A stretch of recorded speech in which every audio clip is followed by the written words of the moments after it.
Hi friends, now we're at the point where we finished our rectangle. By now you would have made your first armhole, continued knitting in garter stitch, made a second armhole in the exact same way you made the first, continued knitting, and then bound off on the wrong side so that the garter bumps, the right side, last row looks exactly like every other row, and you have a seamless finish. This is going to be your right side, and this is your wrong side.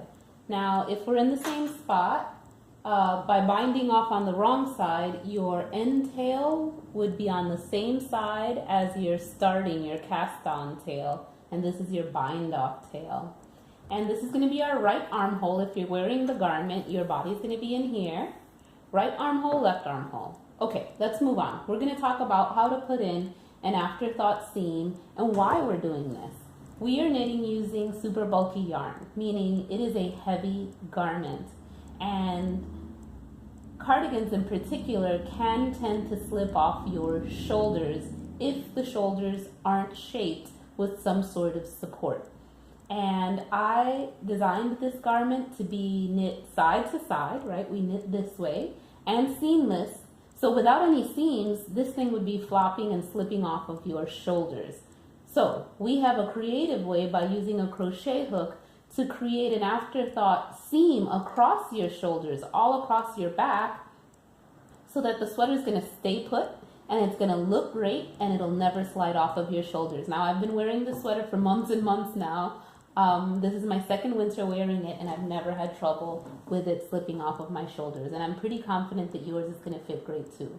So let's put in the seam. I am going to grab my ball of yarn. I'm using a much smaller hook, smaller yarn, and smaller needles over here.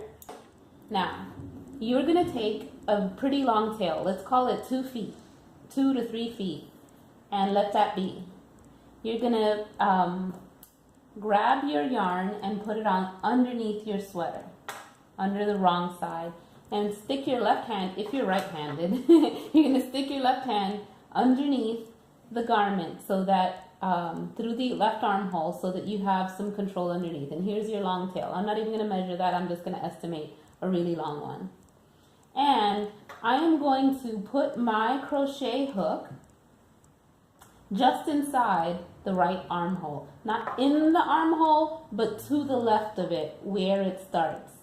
Approximately, if you want to be extremely specific the way I was when I wrote the pattern and when I knit my sweater, I went down 20 to 21 stitches, so you're adjacent to the armhole, and 1 garter ridge or 2 rows in from the right armhole. So you can eyeball it or you can count it. In this size, the size small, there are 25 garter bumps or 50 rows, then 1 row for the armhole, and then we're going to go in the very next row. So it's going to be approximately right here.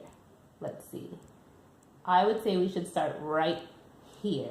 That's going to be garter ridge 27 from the edge and 20 stitches down.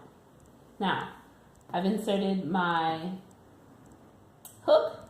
I'm going to pull it through. You see I just made a little loop with this, and I'm going to pull it through. Very good. There's my little hoop. I'm going to check and make sure, I'm going to check and make sure that I have a nice long tail hanging. And now, again, I feel comfortable sticking my hand underneath through the left armhole. I can feel what I'm doing. I'm going to give these 2 yarns, the one that's attached to the ball and the really long tail, a little twist. I'm just going to twist it around here. I don't know if you could see me do that, but all I did was I gave it 1 twist, like that, okay? What that does is it creates a little bit of tension so that this loop isn't floppy. All right, and I can give my tail a little tug, and I can feel that it's not floppy. Now, we're going to go across, creating a crochet chain, a slip stitch chain in between the armholes at the 20th stitch. I want you to be really mindful and make sure that you pick the same stitch number 20 across the rows so that you don't have a zigzag. You don't want it to go up and down. You want a nice straight line. I'm going to pull it over here to the camera so that hopefully you can see what I'm doing. I'm making sure that I am holding the working yarn, the one that's attached to the ball, underneath. I've just got it with my left hand, and I'm going to insert my hook in the very next garter ridge. That's 2 rows later.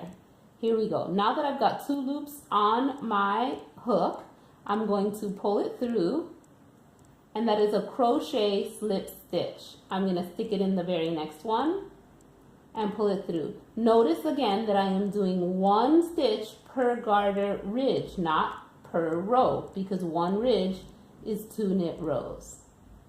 And I'm going to put it in. Oops.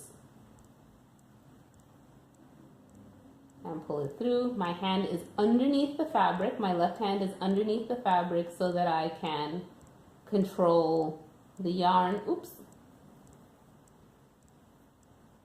Make sure you don't split your plies on the underside. You're just kind of feeling your way through here and pulling it through. Okay? And I'm very mindful to go into the very next garter ridge at the same stitch so that my line is perfectly straight. Okay, let's stop here. I'm going to pull this loop kind of big. What we can see is that we've created these lateral, what looks like lateral knit stitches. They're perfect little V's if we turn it this way. And what that is, that's a crochet chain. It's very pretty, and most importantly, it provides structure. We can no longer stretch that fabric. It'll stretch very minimally, and it acts as a seam that on the right side has these pretty V stitches. On the wrong side has these little loops that go across your garter bumps or perpendicular to them. And it's very clean looking on both the inside and the outside. I have one tip of advice for you as you work across. I'm going to suggest that you put a little ribbon or something into one of these loops so that when you're wearing the garment, you know which side goes up. That's just something that I did very early on with my sweater, and I always look for that little piece of ribbon when I'm going to put on the sweater. So I'll meet you at this corner. I'm going to keep working, and I will meet you at this corner when we get there.